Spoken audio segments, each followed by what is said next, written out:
Hello! This is my very first stream or video, however this works. I actually played outside and had friends and excelled in sports. So all this technological stuff is very confusing to me. But today's video, we're going to review a video about Ozzy Osbourne. John Michael Osbourne. Because I don't like his wife. Now, she's a great wife, but there's something fishy about her. But first, let's get to the video. How about that? Let's see. Which one?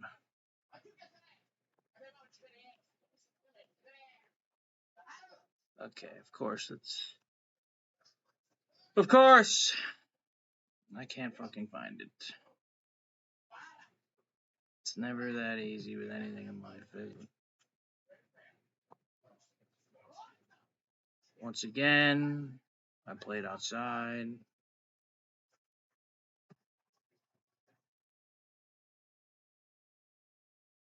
Osbourne, the self-proclaimed Prince of Darkness, was just as famous for his antics on stage as off. He was the Prince of Darkness, but boy, I'd like to go for a pint with him. Off stage, sweet as can be. On stage, a madman. Everybody, go crazy. What is his musical legacy? And I remember just seeing his glasses in his big mouth, and I just had someone to identify with. Of the many Ozzy stories, what is fiction and what is fact?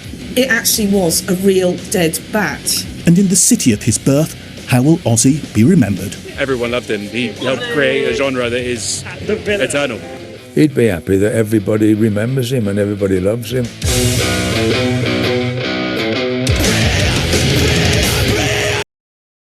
Side comment.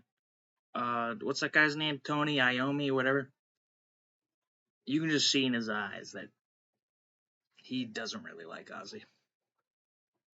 Because that's a real musician. He actually took the time to learn how to play the guitar, learn how to read music, this and that. Ozzy was just a guy who happened to know how to kind of sing. I mean, I'm a fan of Ozzy Osbourne. It's just whatever. Let's just keep going. The so-called greatest metal show ever takes place in Birmingham this afternoon. Yeah, ready for today! July the 5th, 2025, and more than 40,000 metal fans descend on Birmingham's Villa Park. It's probably going to be the main event of our lives. We just couldn't miss it. You have one time in your life to see it. You must take the chance, They've come to see Black Sabbath in a rock fest that some feared would never happen. I'm the BBC's media and arts correspondent, and I have to confess, I was a massive Black Sabbath fan. 40,000 Black Sabbath fans here, and they could have sold it many, many times over. And I think there was If you get another man tattooed on you, you gotta let him bang you in the butt. I don't make the rules. It just makes sense, doesn't it? I mean, you're the one who's kind of saying to yourself, you idolize the guy, why not just put his penis in you? a moment in everyone's thoughts. Is he actually going to be on that throne? What a day. Birmingham forever. Brum forever. That's it. Just several months earlier, Sharon Osbourne and Black Sabbath's Tony Iommi, and not Ozzy, were the ones promoting the show at a photo call. I feel very emotional about the whole thing, and it's just going to be a joyous day for the fans, you know, to see all of those icons on one day. We call it Back to the Beginning because this is where it all started, in Aston. John Michael Osborne was born on the 3rd of December 1948 and grew up here in Aston, Birmingham. Were you poor, or is that just... Oh, yeah, absolutely. Absolutely. We had nothing. We had hand to mouth. Like, best up, first up, best fed, you know. He picked up the name Ozzy at primary school, and it stuck. I left school with a little bit more education than I had when I went to first started going. You know, I was doing my dyslexia. I couldn't learn. Having left school at 15, there was a series of jobs before a botched burglary landed Ozzy in prison. I had these stupid gloves with the fingers cut out, you know. So. And eventually got caught and... I spent a little spell in Her Royal Majesty's accommodation. If he hadn't found rock and roll, or if Black Sabbath hadn't found him, Lord knows what would have happened to him. But when he put that ad in a shop window, Ozzy Zig needs a gig, and he got a reply, changed the world, didn't it? Music has been the main thing that got me out of my area, place I was born, you know. You see here, I wrote that on the wall, Iron Void. See? What's that stand for? I was just thinking of band names. When Ozzy and Geezer first started performing, I think the name was Polka Tulk. This wasn't going to work, was it? Then they moved on to Earth. Might have worked, but there was another Earth out there. What completely transformed it for them was when they looked at a cinema opposite and saw a name, Black Sabbath. It was the name of an Italian horror movie presented by Boris Karloff, and they thought, well, if they're going to pay for a horror movie with a name like that, they might pay to see a band with a name like that.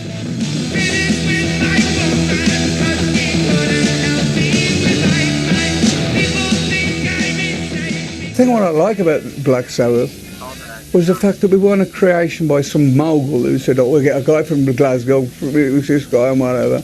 We were four guys, local guys from Aston in Birmingham, who had a go and we got successful. And that's something that you can't buy.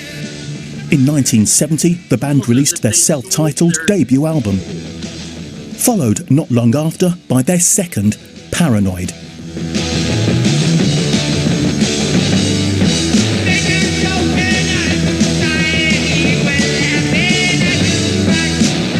I used to be a producer at MTV and I did all the rock and metal shows. Every single band has got that one touchstone single, and for me Paranoid was the one that lifted them off out of the album charts and into the single charts. Some heavy metal doesn't have really much of a tune, but this just had everything in it, its energy, and even to the very end, seeing Paranoid it's an iconic track. Their third album, Master of Reality, in 1971, established the band internationally. I mean, I can remember playing the Crown pub in Birmingham at Henry's Blues, and I'm thinking, well, this is good for a couple of years. Drink a few beers and have a jam. We get to Europe, and that was the beginning of the most incredible adventure I could ever think of. A rock and roll lifestyle was part of that adventure.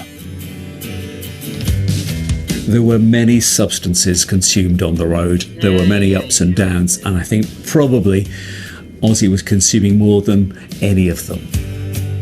By the end of the 70s, Ozzy's party with Black Sabbath was over. He openly admits about the issues he had with drugs and alcohol, and it's a tough one. I feel lucky to be alive, I'm not immortal, but, because I've done some pretty damn crazy stuff in my life, you know. In 1979, Ozzy was without a band, but found a new manager in the daughter of Black Sabbath's boss, Don Arden. Sharon became not only Ozzy's manager, but in 1982, his second wife. But I don't think Ozzy would have survived as long as he did had it not been for Sharon. Mm. I think Sharon, in many ways, saved Ozzy's life. And you've got to remember that Sharon is the daughter of Don Arden, and this was the tough guy of British music. The stories of Bingo of British music, but what is he really? What do you see in that face? What do you see? You see a Zionist. What do? They find people with actual talent, because their talent is being financial leeches, which is perfect for being a music manager. They find actual talent and take about 10 to 15%. And probably even more and all the legal mumbo jumbo. This is the guy that taught Sharon Osbourne her ways. Got her to $300 million estate. Side note, they buried Ozzy on their estate, so now they don't have to pay property tax. A fun fact, if you bury a loved one on your property, you no longer have to pay tax on that property.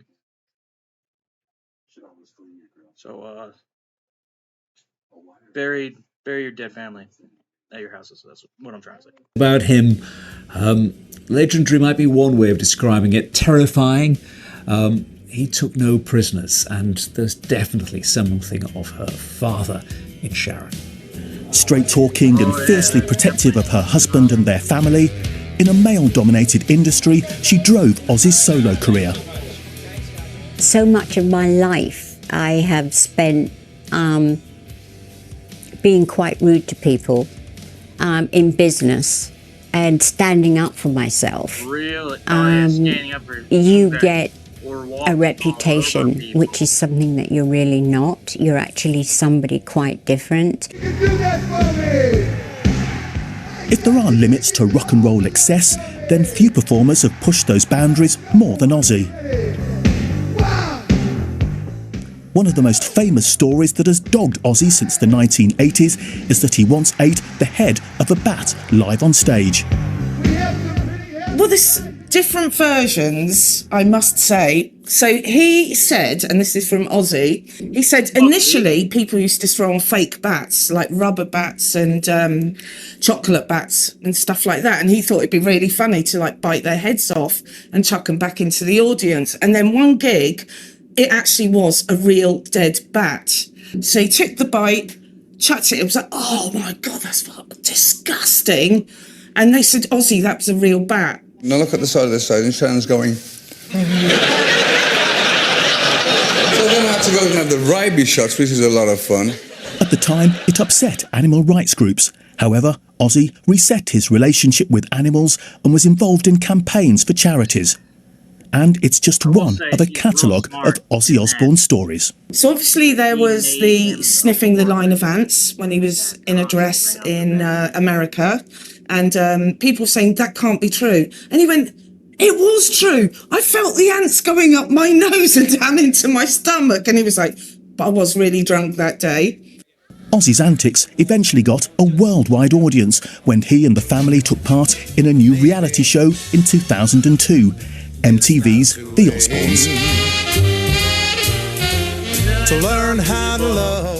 The theme music was a jazz swing cover of Ozzy's song Crazy Train, performed by Ozzy's next-door neighbour, Pat Boone. There had been many fly-on-the-wall documentaries over the years before that, but they'd all been a bit serious. This was like a situation comedy. You could not believe how mad this family was, but also how likeable. And now the president. It was a huge success, with audiences at home and in high places. What a fantastic audience we had tonight.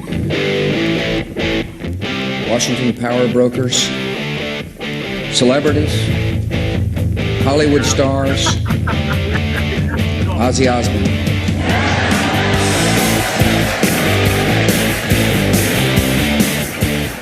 It ran for 4 seasons and relaunched Ozzy as a cuddly father figure. Ozzy was famous. Ozzy had had the Ozfest. He was well known. He was a rock star. He was in Beverly Hills. He was doing okay. the TV show completely transformed everything. Suddenly, everybody knew him. You know, nobody knew. It was, you know, we were paving the way. Ozzy was a pioneer with it. We didn't know what was going to happen with it. And good things and bad things we got out of it. But it took its toll on Ozzy and the family. It got too crazy. I remember stopping at a McDonald's with the kids one day, and it would turn into like this lunatic asylum. But there's a level of fame that you cannot sustain that level of fame. So for me, I think the Osbournes kicked off the whole reality show series from watching A Celebrity Family. But for me, having known them personally and been to their houses both here and in the States, they were just a regular family, but with dysfunctional members. Tragedy struck the family when Ozzy was involved in an accident whilst at home in the UK. The wife of legendary rock star Ozzy Osbourne says his quad bike accident almost killed him. Sharon Osbourne says her husband's heart stopped beating for nearly 2 minutes after the accident in the grounds of their Buckinghamshire home. Ozzy is still on a ventilator. We were absolutely devastated. But then I thought, this man's got 9 lives. Something's going to happen.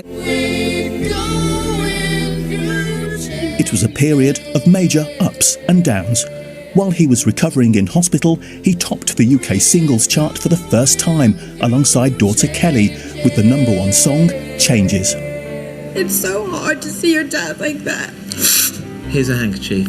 Thank you. Kelly, but you see, I was prepared. I thought that you would. You did tell me earlier on. Now, one of the great bits of news was that it was your first UK #1 for you and your dad, right? How was he when he heard that he was #1 here in the UK? He cried and he just put his finger up like that because he couldn't speak.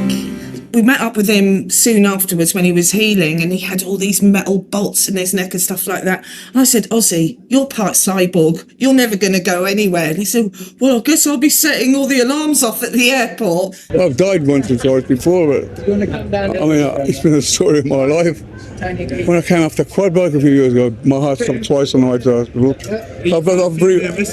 I was a loud, crazy, out-of-the-box kid. And he represented that idea. Do not dilute your light. Let it just emit. Guys like that remind me you can still make it if you don't. And in Ozzy and Black Sabbath's hometown, their influence is still deafening.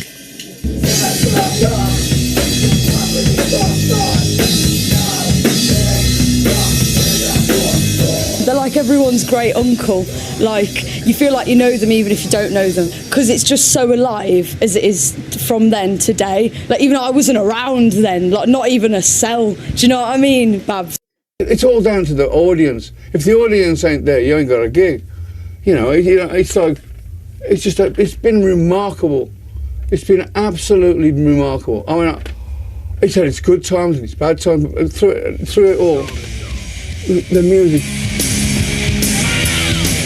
Ozzy was welcomed back into the Black Sabbath fold during the 1990s. And the band played sporadically over the next 4 decades.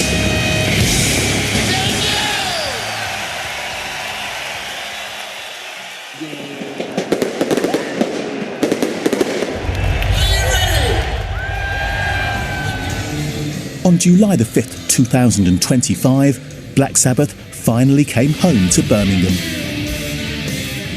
The bands going to play that day were absolutely rock royalty. You've got Guns N' Roses, you've got Metallica. Throughout the day, everyone was turning up to essentially honour the godfather of heavy metal.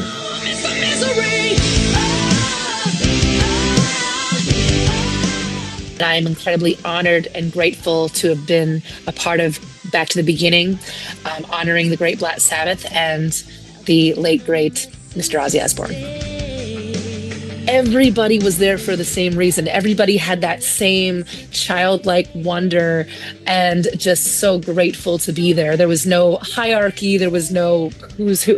We were just all there for the same reason. And then you're also so emotional about it because this is the last time, we're all going to be clapping with Ozzy. And obviously we didn't know that he was going to pass away so soon afterward. But that was the feeling was, okay, we're saying goodbye and we're saying thank you from the bottom of our hearts.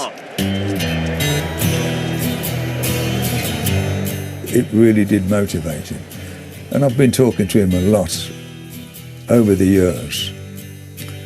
And this really gave him a new lease to work up to. You know, he had something to work towards doing.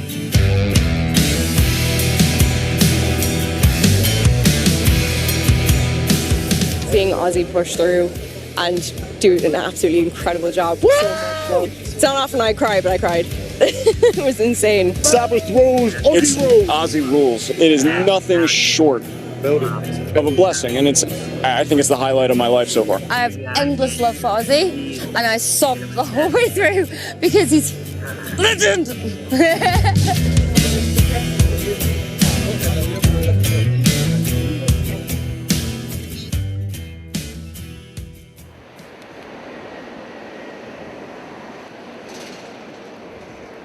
He couldn't write the story.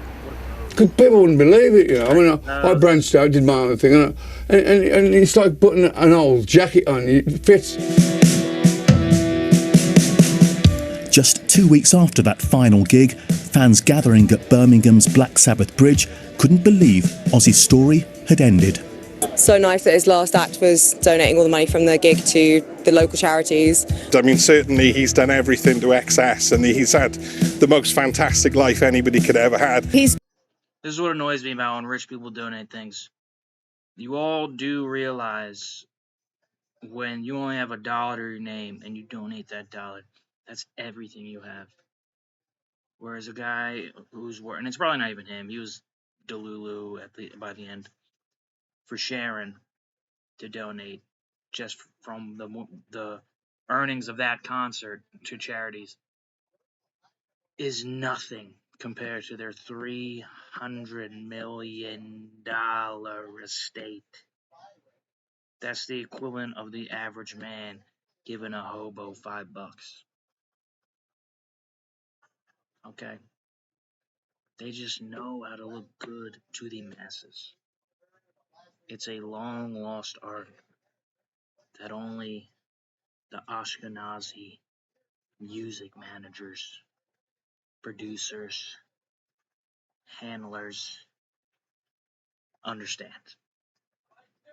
Done so much for the music that I've loved all my life and my family now love. I was at the gig a few weeks ago, and like it felt like he was like holding out for that one gig.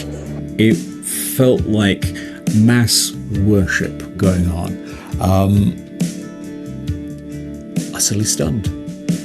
I find it difficult at the moment to really accept that. I still think he's there, and I still go to text him and stuff, and he's not there anymore. It's really weird, and I think that's going to take a long time, because it's losing a brother. I can't believe he's gone. I was just thinking I'm going to turn around and he's going to go, Sharon, or we're going to go and do another interview. Sharon! You can put... It's all right. Right now, Never Say Die, that's the brand new one from Black Sabbath. A rock god who lived in the hearts of fans and those who knew him through his music.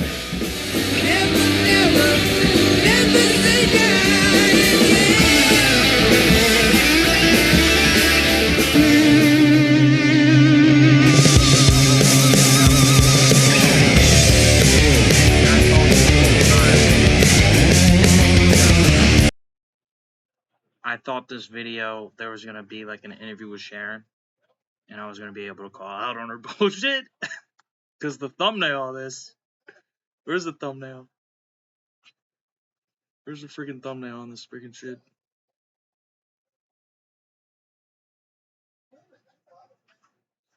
No.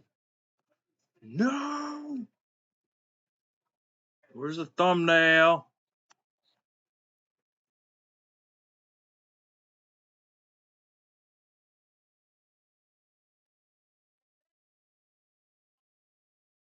Well, the thumbnail was just, it looked like an interview with Sharon, and that's really why I wanted to do it.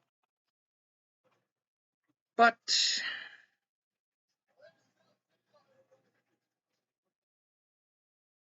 yeah, guess that's it for my first video.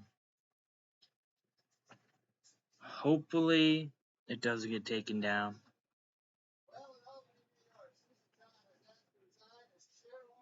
See, every time I talk about my sperm, you think they're weak. And then they can't I fight got in a war. pregnant twice with you. That's Whoa. true. That's true. Nice. They're not that weak. What happened there?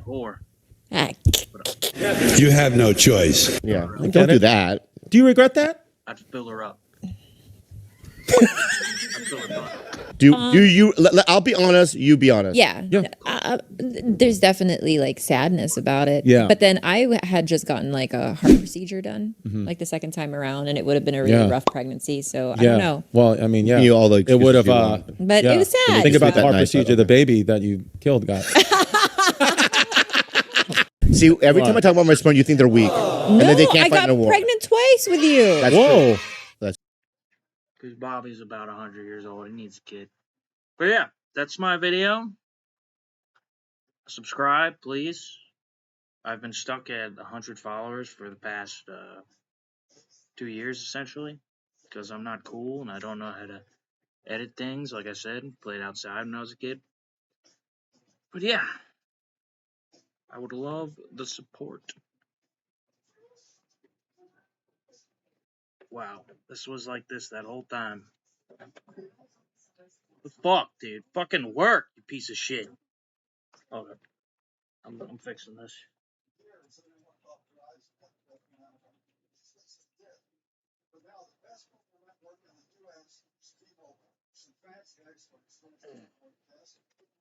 Fucking fuck.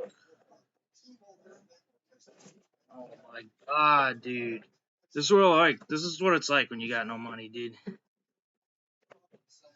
I mean, I have money, but not enough. So yeah. What do I say at the end of the videos? Comment, like, subscribe. More so subscribe. I just simply need subscribers at this point.